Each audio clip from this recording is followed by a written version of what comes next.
Hi guys, good morning guys. Ito kasi guys yung aming headlight sa sasakyan guys. Medyo kulabo na siya. Ngayon, itatry natin, kulabong-kulabo na siya.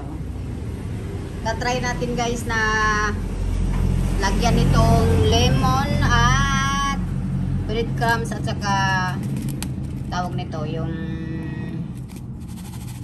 itong limutan ko ng pangalan yung isa. Mamaya na blanco na ako guys.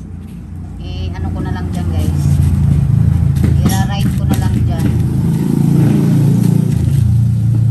Breadcrumbs at saka ano ba yun? Alam mo na guys, mga uli ano na itong si gandang host. Si gandang si nila CM. Baking soda pala guys. Baking soda.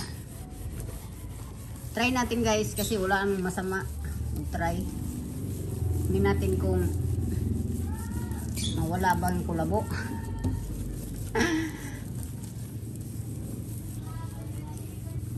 Para mawala talagang kulabo guys, kailangan nating palitan ang headlight. Pero try natin kasi kanina super kulabo. At least mayroon tayong home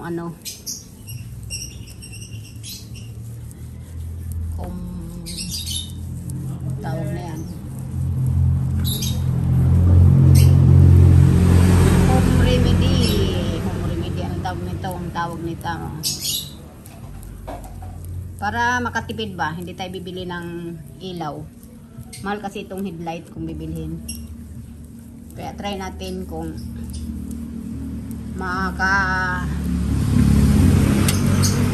laser ba ng kung malinaw-linaw ba ng kaunti. Pero wala namang masama.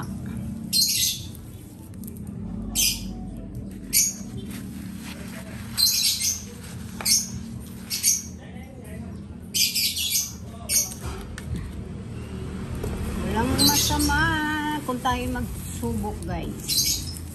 Sa mga walang kakayanan din bumili ng headlights, sakyan guys, try ninyo.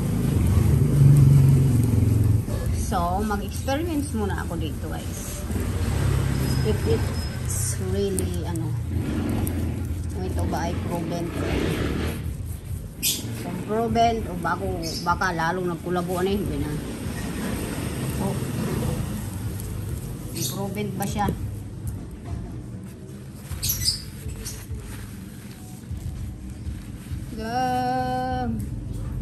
Guys, parang totoo nga.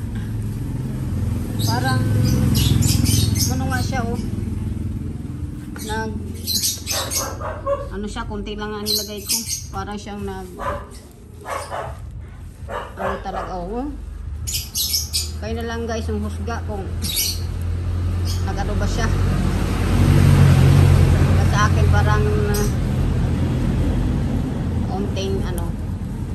konti pang kuskus baga o ano ba. Parang nga siyang nagano guys, nagliwanag.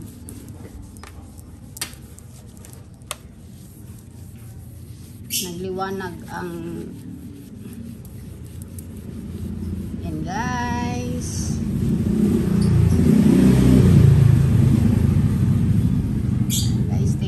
Much guys for watching. Thank you. Try niyo guys. Para siya ding